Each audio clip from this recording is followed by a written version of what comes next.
Comissão de Assistência dos Direitos Humanos da ONU,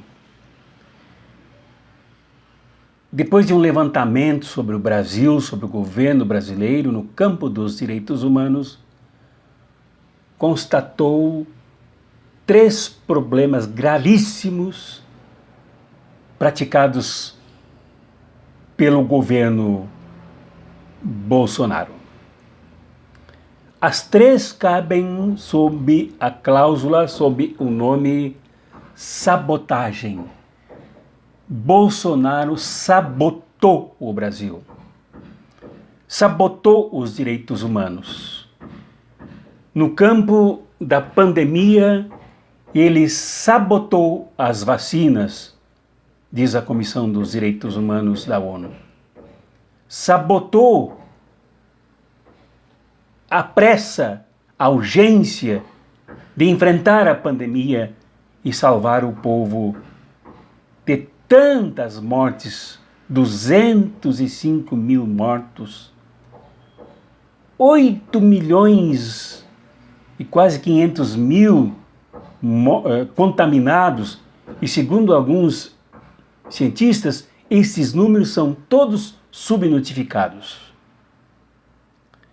E além de sabotar, a própria comissão descreve isso, ele debochou da pandemia. Ele debochou da vacina.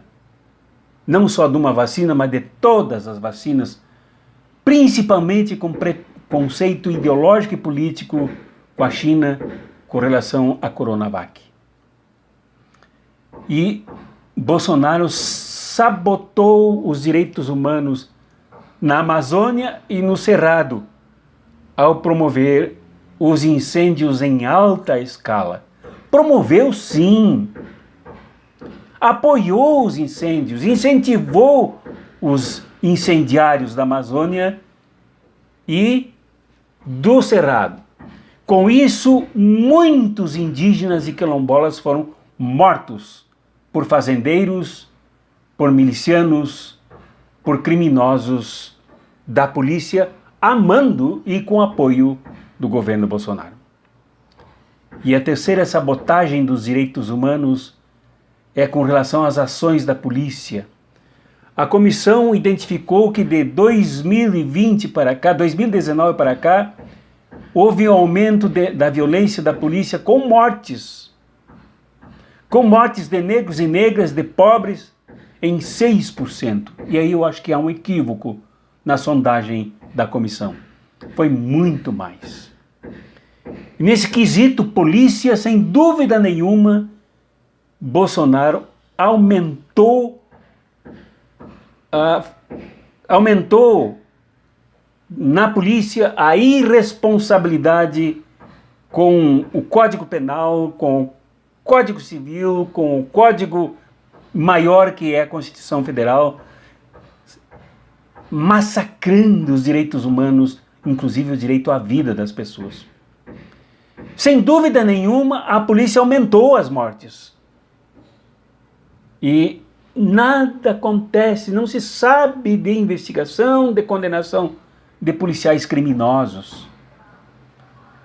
E além disso, e nisso não fala a comissão, falo eu, há suspeitas fortíssimas de que Bolsonaro prepara a polícia para ser um dos seus braços armados num possível golpe quando perder as eleições de 2022. Isso, se não for empichado antes, probabilidade muito alta dele ser apeado do governo antes. Como fez Pinochet no Chile, que armou os carabineiros para depois dar o golpe contra Salvador Allende e levar o Chile à desgraça que vive até hoje. Então, nesse quesito, violência policial, Bolsonaro, desde que se elegeu, antes da posse mesmo, ele se reuniu com policiais milicianos no Rio de Janeiro, deu posse a um deles no comando de uma arma, de um quartel lá, que é capitão, e disse: o Brasil será mandado pelos capitães.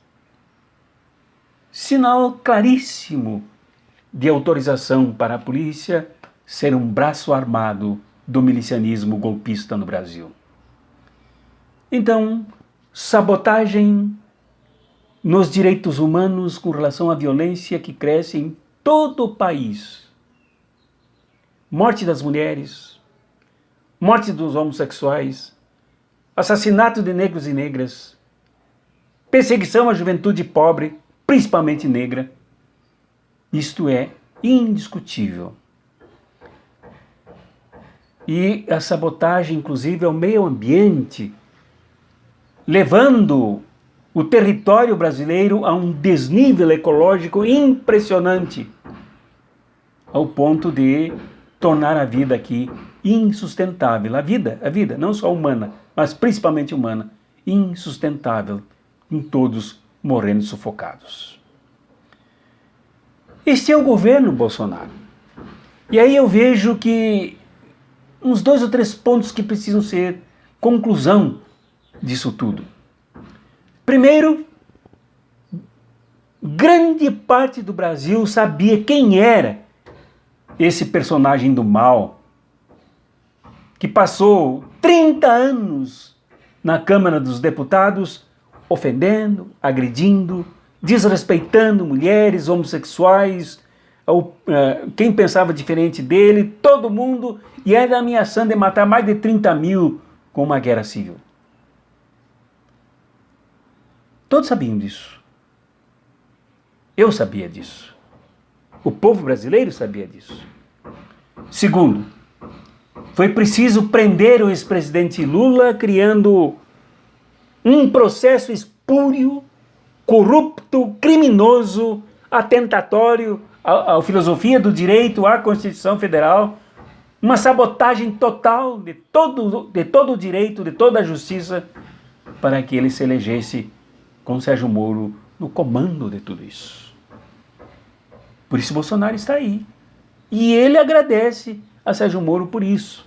Ele sabe que se não fosse toda esta barbaridade no país, ele não estaria aí para fazer todas as sabotagens que ele faz contra nós. E terceiro, porque apesar de todas as mentiras, apesar de todos sabermos quem é Bolsonaro, apesar de sabermos quem é o seu ministro da Economia, um perverso, um neoliberal, um destruidor do Estado brasileiro, apesar de sabermos de tudo que ele faz contra as estatais no Brasil, destruindo a Petrobras, ameaçando entregar os Correios e Telégrafos, agora desempregando em massa com a destruição da Ford, a expulsão da Ford aqui do Brasil, fora tudo que o seu comparsa Sérgio Moro fez na destruição da engenharia civil no Brasil, construtoras de infraestrutura, as maiores empresas do mundo que eram brasileiras, a engenharia naval, todas foram embora do Brasil, porque a política empreendida por Michel Temer, por ele, destrói qualquer empreendimento de caráter nacional, de caráter desenvolvimentista, de caráter construtivo no país. E Bolsonaro continua. Continua. Nenhum movimento sério para bloquear tudo isso. Nenhum movimento que levante o povo contra tudo isso. Nenhum movimento que pressione o Congresso Nacional a demitir Bolsonaro, Mourão, Paulo Guedes e toda esta trinca de bandidos, essa quadrilha que ocupou o país. Até agora, nenhum movimento de levante nacional. Mas o desafio está aí. Para um povo que tem honra, para um povo que tem dignidade, para um povo patriota, para uma classe trabalhadora aviltada, desrespeitada, afrontada, isso tudo é inaceitável e pede resposta de nossa parte. há abraços críticos, sempre muito indignados, mas sobretudo muito fraternos com a nossa classe trabalhadora, com o nosso povo brasileiro e com a nossa pátria.